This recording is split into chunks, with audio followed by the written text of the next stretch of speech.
Buenos días, hoy se va a empezar a dar el tema de paciente estómago lleno, va a estar dado por mi persona, María Marchán, y el doctor Carlos Alexis Pérez. Empezamos con la definición de estómago lleno, que podemos decir que es un volumen mínimo contenido en el estómago que se va a componer del paciente anestésico en un riesgo de aspiración pulmonar, conteniendo un contenido gástrico de aproximadamente 4 cc de kilogramo por peso y también va a estar asociado a un pH menor de 2.5. Entonces decimos que la fisiología, el organismo va a tener dos barreras protectoras principales que van a estar constituidas por el esfínter esofágico superior y el esfínter esofágico inferior, en donde el esfínter esofágico inferior va a tener una presión normal de 15 a 25 milímetros de mercurio, y la presión intragástrica va a corresponder al de 5 a 10 milímetros de mercurio. El esfínter esofágico superior previene la entrada de aire al esófago durante la inspiración e impide el reflujo gástrico durante la peristalsis.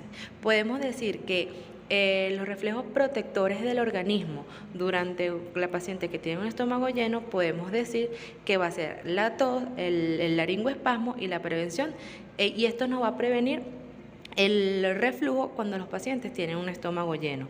También podemos decir que hay otro tipo de barreras que nos van a ayudar a la protección. Dentro de la barrera de protección, como dije anteriormente, vamos a tener la presión intragástrica, que es de 5 a 10 milímetros de mercurio, y la presión del esfínter esofágico inferior. Entonces tenemos que cuando se superan esta barrera crítica bajo una condición especial, mayormente en los pacientes con estómago lleno, que se supera aproximadamente a 13 milímetros de mercurio, esto nos va a generar la regurgitación del paciente. Cuando se supera la presión intragástrica y cuando se supera la presión del esfínter esofágico inferior, va a ser aproximadamente de 26 milímetros de mercurio, generando así este reflujo. Ok, las patologías asociadas a estómago lleno, vamos a tener los pacientes que van a un procedimiento quirúrgico o a una urgencia, a una anestesia de urgencia, pacientes que no tengan el ayuno correspondiente, pacientes que se tenga incertidumbre sobre las horas reales de ayuno, pacientes con insuficiencia renal crónica, pacientes con patologías intraabdominales agudas y pacientes que hayan sufrido algún trauma, ya sea un trauma leve que no comprenda en las horas de ayuno, y pacientes con un trauma grave o moderado, así haya cumplido las horas de ayuno.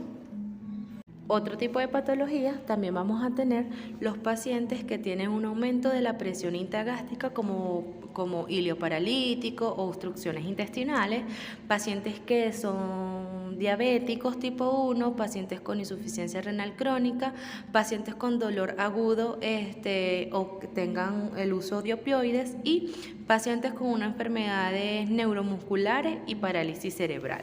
Otros factores de riesgo, patologías asociadas, vamos a tener los pacientes que tienen un aumento del contenido gástrico, pacientes que tienden la tendencia a regurgitación y los que tengan incompetencia en la laringe.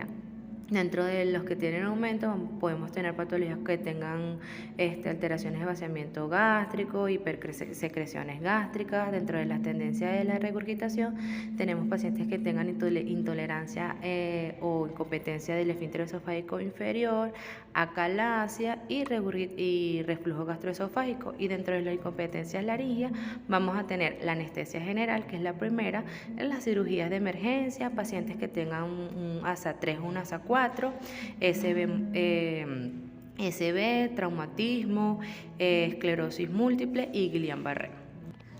También vamos a tener los pacientes que son precisas del paciente, que ya tienen una condición de estómago lleno, como las cirugías de emergencia, ayuno incompleto, obstrucciones intestinales, traumatismo, uso de opioides. Los factores quirúrgicos son cirugías abdominales superiores, procedimientos de litotomía, cirugía laparoscópicas, colecistectomía. Otros factores anestésicos es la utilización de anestesia general, ventilación a presión positiva y cirugías que pueden durar más de 2 horas. Y otros factores que es el uso de dispositivos supraglóticos. Dentro de otros conceptos que tenemos que tener en cuenta es la aspiración pulmonar aguda, que es definida como la inhalación de contenido laríngeo o gástrico hacia la vía aérea por debajo de las cuerdas vocales, causada por la regurgitación pasiva o por el vómito. Decimos que las estadísticas se dice que los primeros estudios se hicieron en 1993 y se hizo una incidencia de 1 en 900 pacientes de cirugías en emergencia. Y también las principales causas es de la mortalidad durante la inducción y el mantenimiento de la anestesia general. Para que se dé este tipo de patologías se puede dar una secuencia se puede dividir en 3 grupos. Una que puede estar relacionada a las partículas, otra que es relacionada al ácido y otra relacionada con las bacterias que aspira el paciente. Las que están relacionadas con la partícula va a depender del tamaño de la partícula detenida en el grado de obstrucción y el grado de falla respiratoria. La que está relacionada con las bacterias es el desarrollo de una neumonía infecciosa tipo nosocomial y relacionada con el ácido cuando el pH va a ser menor a 2.5 y un volumen gástrico mayor de 1,5 cc por kilogramo de peso. La que va a estar relacionada con las partículas se va a generar la aspiración pulmonar de la partícula, luego se va a generar la obstrucción de la vía aérea, una reacción inflamatoria por el cuerpo extraño. Esto va a generar una telectasia, granulomas y una fibrosis de esta vía aérea, generando así hipoxia, hipercapnia, acidosis y el síndrome de aspiración. Esto va a depender de la disminución del pH y del dióxido de carbono que aspira el paciente. Las relacionadas con las bacterias pueden ser por bacterias gram negativo y bacterias gram positivo. Dentro de las bacterias gram negativo vamos a tener la Pseudomonas aeruginosa, la Klebsiella y la Escherichia coli. Y de las gram positivas vamos a tener la Staphylococcus aureus. La que está relacionada con el ácido inspirado se va a generar por dos fases. La primera fase, que es el daño inmediato del tejido, que se genera una quemadura química, un daño de los neumocitos tipo 1, tipo 2 y microtelectasia. Y en la fase 2 se da una respuesta inflamatoria por neutrófilo, que en ella se da una liberación de citoquina inflamatoria, inflamación localizada generalizada y fallo cardiopulmonar. Además, se ve en esta etapa aumento de la permeabilidad alveolar, edema intersticial alveolar y aumento de la relación BQ. Para diagnosticar este tipo de patologías, primero vamos a tener que el paciente va a tener todas secreciones de ahogo, dificultad respiratoria, cianosis, taquicardia y taquipnea.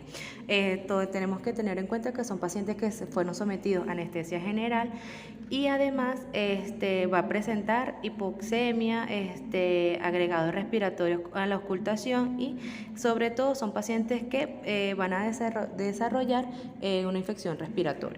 Luego vamos a empezar a hablar del síndrome de Mendelssohn. Decimos que fue descrito en 1946, sobre todo en pacientes embarazadas, y se reportaron aproximadamente 66 casos en ese tiempo cuando los pacientes fueron sometidos a anestesia general. Se debe cumplir la condición que va a ser la aspiración de un contenido gástrico de aproximadamente 25 ml y un pH menor de 2.5 y debe cumplir las características clínicas de hipoxemia, cianosis, taquicardia, taquipnea, atelectasia y dificultad respiratoria. Este síndrome de Mendelssohn va a generar una neumonitis química que va a ser por la microaspiración de partículas y que tienen que ser evidenciadas, generando, como dije anteriormente, hipoxemia, cianosis, trabajo respiratorio aumentado y se van a ver una patología en la rayos X. Además, esta neumonitis tenemos que ver que sea un evento presenciado durante la anestesia general. La prevención para este tipo de accidentes tenemos que identificar los factores de riesgo de estos pacientes, identificar si el paciente tiene ayuno o no, el uso de sonda sonda nasogástrica, inclusión controlada de las pérdidas, los fármacos que son sobre todo los inhibidores de secreción, los anti-HD2, los inhibidores de la bomba de protones y los antiácidos no particulados, los fármacos antieméticos y los procinéticos, y la valoración de cantidad estomacal que va a presentar el paciente al momento de la aspiración de la sonda nasogástrica.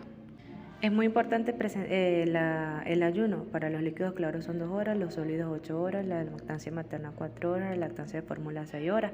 La imagen además de la ingesta de líquidos en el preoperatorio, aumenta el riesgo de la aspiración pulmonar en los pacientes ASA1 y ASA2, y el ayuno durante el transoperatorio es determinar por las condiciones del paciente. Para el tratamiento vamos a tener tratamiento farmacológico y tratamiento no farmacológico. Dentro de los no farmacológicos es mantener la vía aérea permeable, suplemento de O2, aporte ventilatorio, aspiración orofaringia y traqueal, y la restitución de líquidos y electrolitos. Y los farmacológicos, inicialmente no se deben utilizar antibióticos porque esto no es un proceso infeccioso. Se han hecho estudios que se pueden utilizar corticosteroides, pero no está evidenciado totalmente. Luego vamos a tener la neumonía por broncoaspiración, que es la inhalación de secreciones orofaringeas o de contenido gástrico dentro de la faringe y del tracto respiratorio inferior. Podemos tener una manifestación lenta o una manifestación rápida. La lenta es cuando el paciente presenta esputo con olores fétidos, tos, y la rápida es una paciente que presenta una dificultad respiratoria y de saturación. Para este tipo de pacientes vamos a utilizar la inducción de secuencia rápida y utilizando fármacos, ya sea la succinilcolina o el rocuronio, dependiendo e individualizando las condiciones del paciente, y utilizando la maniobra de Selig. Para estos pacientes, para llevarlo a mesa operatoria, tenemos que la cabecera en alto, el paciente puede estar consciente o bajo anestesia, tenemos que tener la aspiración orofaringea, manejo de la vía aérea, aspiración traqueobronquial, el oxígeno, los esteroides y antibióticos son muy importantes, además del antibroncoespasmo y la ventilación mecánica. Para estos pacientes lo mejor sería una broncoscopía precoz, hay que indicarles laboratorios como los gases arteriales y la indicación de una rayos X de tórax para ver la gravedad a nivel pulmonar. Particularidad de esta patología es que es más común en el pulmón derecho, tiene afección multilobar y tiene un síndrome de distrés respiratorio. Y muchas gracias por su atención.